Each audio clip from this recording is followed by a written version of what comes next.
Hello student, আসসালামু আলাইকুম। কেমন আছো সবাই? মুন্না ইংলিশ কর্নারে তোমাদেরকে স্বাগতম। আজকে আমরা আলোচনা করতে যাচ্ছি 25তম বিসিএস এর ভোকাবুলারি এবং গ্রামাটিক্যাল পার্টটুকু। তোমরা যারা মেডিকেল, ভার্সিটি, ডেন্টাল অথবা বিভিন্ন চাকরি পরীক্ষার প্রস্তুতি নিচ্ছ, তোমাদের পথযাত্রাকে সহজ করার জন্য আমি মুন্না তোমাদের সাথেই আছি। কথা না বাড়িয়ে কোশ্চেন নিয়ে আলোচনা করা যাক। He knew it was a very dash operation but it was determined to carry it out. বলছে যে সে জানতো যে এটা একটা খুব ড্যাশ অপারেশন, কিন্তু সে এটা চালিয়ে যাওয়ার জন্য প্রতিজ্ঞাবদ্ধ ছিল। তাহলে ডিফিকাল্ট মানে কঠিন, ডেঞ্জারাস মানে কি ভয়ানক, বিপজ্জনক, ট্রাবলসাম এখানে অপশনে ছিল রিস্ক। ঠিক আছে, ট্রাবলসাম মানে কঠিন। এগুলো সিমিলার টাইপ ওয়ার্ড। দেখো মনে হচ্ছে চারটায় হবে, তাই কি না বলো? আমরা বলি কি অপারেশন করার ক্ষেত্রে এই রিস্কি অপারেশন, এটা রিস্কি একটা অপারেশন হয়ে যাচ্ছে, তাই কি না? তাহলে আমরা ব্যবহার করবো ভাই রিস্কি।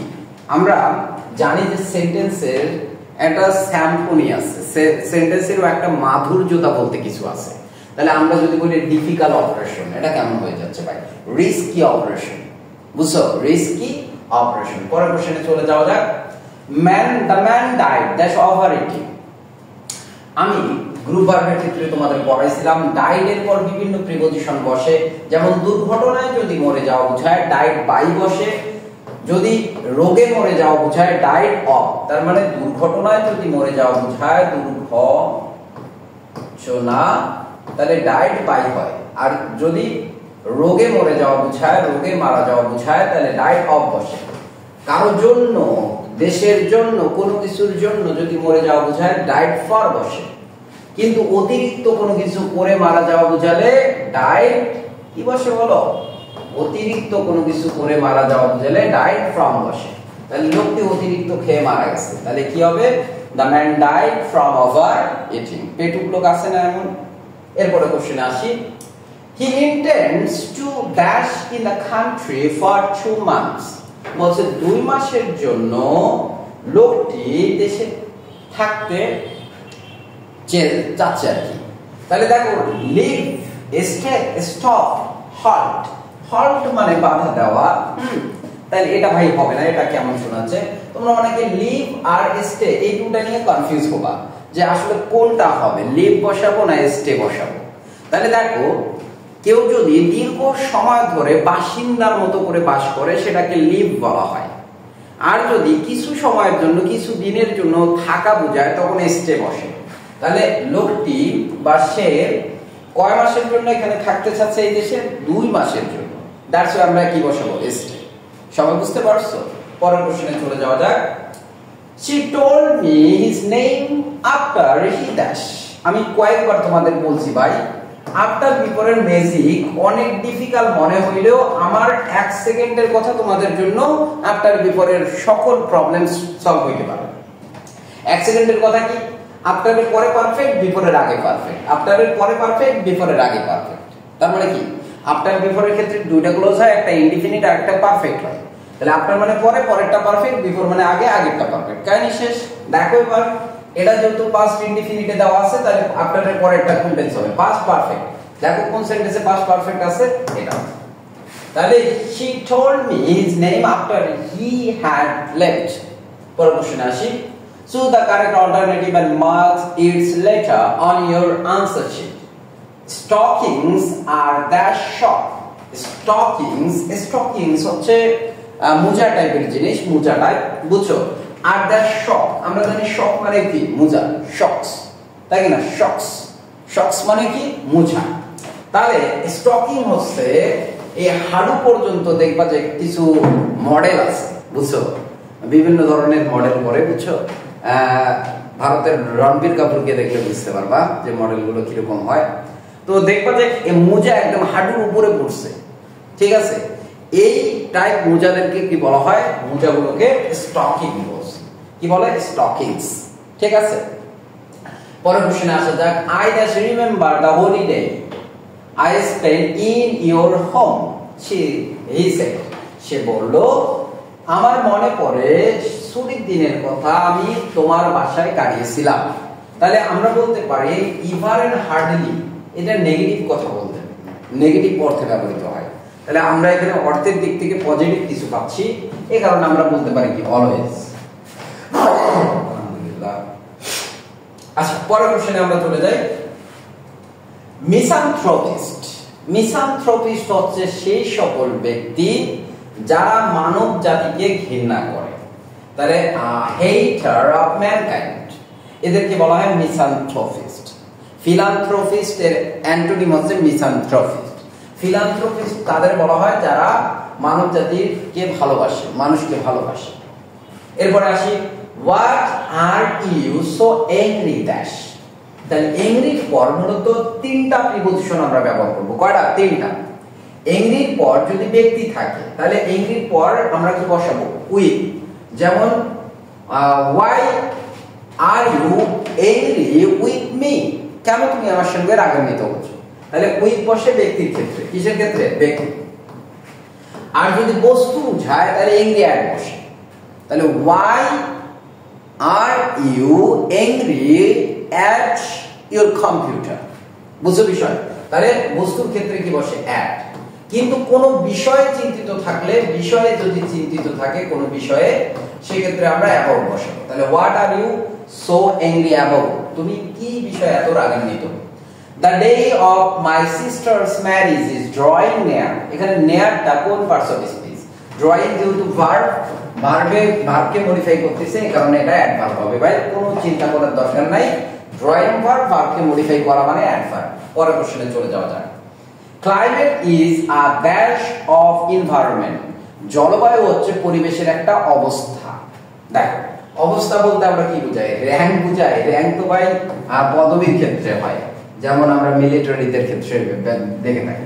সাইজ হবে অসম্ভব, সিচুয়েশন মানে পরিস্থিতি, তাহলে কি হবে? স্টেট মানে অবস্থা। ঠিক আছে? তাহলে climate is a state of the environment. পরের কোশ্চেনে চলে যাওয়া যাক। Shahin would never have taken the job. দেখো, ইফ মানে কন্ডিশনাল সেন্টেন্স থেকে আসছে। কন্ডিশনাল সেন্টেন্স থেকে প্রতিবারে এডমিশন, চাকরি পরীক্ষা সব জায়গায় কোশ্চেন আসে ভাই। তাহলে আমরা জানি একটা নিয়ম যে ইফ এর পর পাস্ট পারফেক্ট থাকলে, কোন টেন্স থাকলে বড়? পাস্ট পারফেক্ট টেন্স থাকলে বাকি যে ক্লোজটা দেওয়া থাকে সেটা উড হ্যাভ কুড হ্যাভ হয়। দেখো তো, যে ক্লোজটা পূর্ণাঙ্গ ভাবে দেওয়া আছে সেটাতে কি আছে? উড হ্যাভ আছে। তাহলে অবভিয়াসলি ইফ এর পর পাস্ট পারফেক্ট টেন্স থাকবে। কোথায় আছে দেখো তো? এই পেয়ে গেছি আমরা। তাহলে Shahin would never have taken the job if he had known what great demand it would make on his time. পরের কোশ্চেনে আসি। He advised me that smoking. He advised me that smoking. তাহলে আমরা অ্যাডভাইস এমন একটা ভার্ব, এরপরে to plus অর্থাৎ infinitive ফর্মে টু প্লাস V1 বসে, টু গিভ আপ স্মোকিং। তাহলে he advised me to give up smoking. ঠিক আছে? পরের কোশ্চেনে চলে যাওয়া যাক। The expression after once one heart means.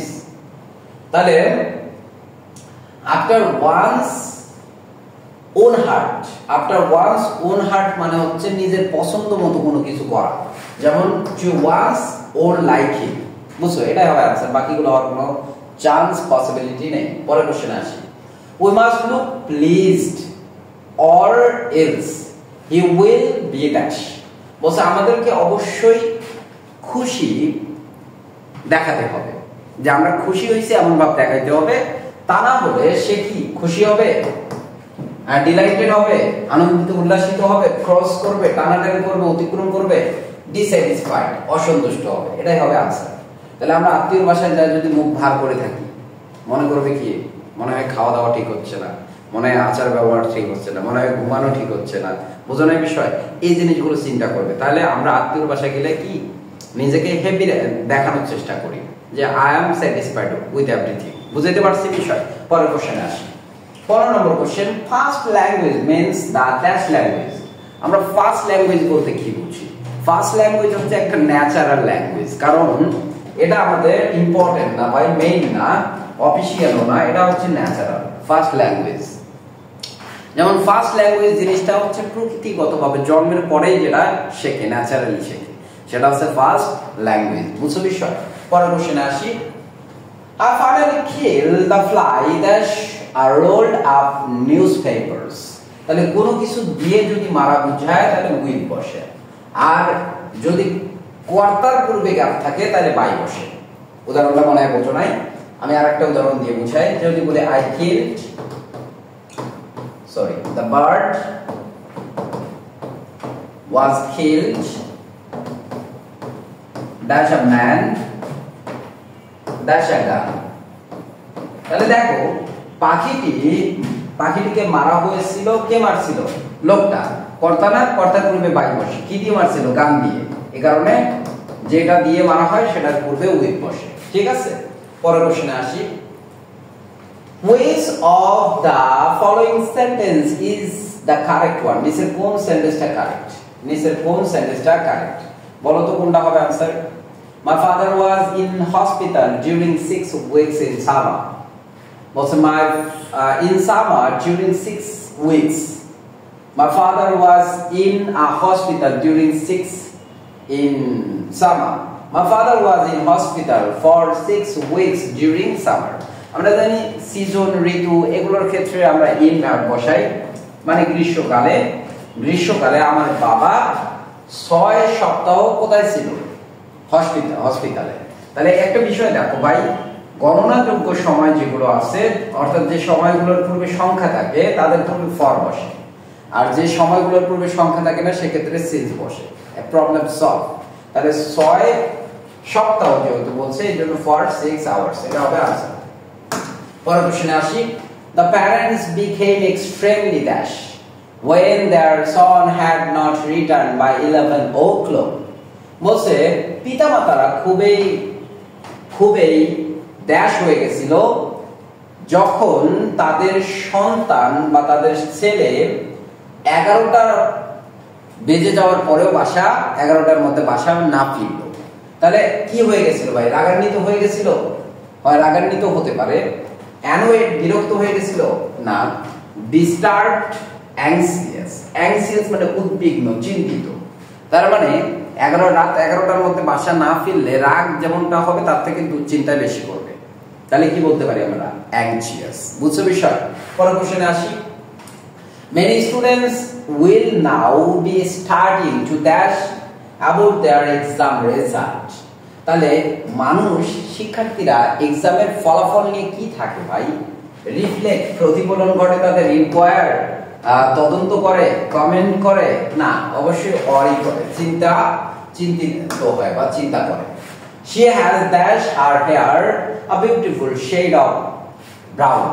মানে সে তার চুলের মধ্যে একটা ব্রাউন কালারের সুন্দর শেড করছে। তাহলে রং করছে না? রং করার ক্ষেত্রে ডাইড হয়। কি হয়? ডাইড। বুঝছো বিষয়? ব্রাইট মানে শুকানো, গিভেন তো হবে না, কালারড হবে না, কি হবে?